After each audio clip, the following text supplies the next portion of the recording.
अतिशय पवित्र दिवस आहे आज, है ना। आज गुरु पौर्णिमा आहे। गुरु ब्रह्मा, गुरु विष्णू, गुरुदेव महेश्वरा।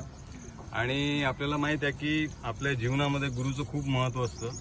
गुरु आपल्याला एक दिशादर्शक म्हणून जीवनामध्ये विजडम जे म्हणतो ना, ते आपल्याला एक रस्ता दाखवतो। किती अडीअडचणीमध्ये त्या कशा पद्धतीनं त्याच्यातून बाहेर निघायचं आणि पुढे मार्गक्रमण करायचं, हे गुरुचं काम असतं। तर त्या अनुषंगाने आज आपण पाहतोय की या पृथ्वी तलावरती जे एकमेव जिवंत दैवत आहे ते आहे वृक्ष। तर आज आपण एक संकल्प करू, ह्या वृक्ष देवतेला ची सेवा करू असा हा संकल्प घेऊन, कारण की वृक्ष देवता हे जे आपले ते गुरु समान आहे।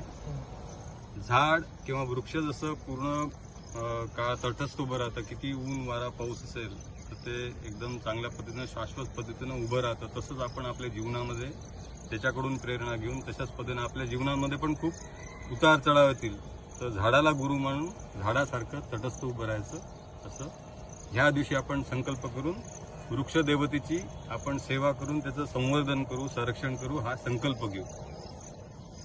ठीक आहे। जंगल क्लॅप।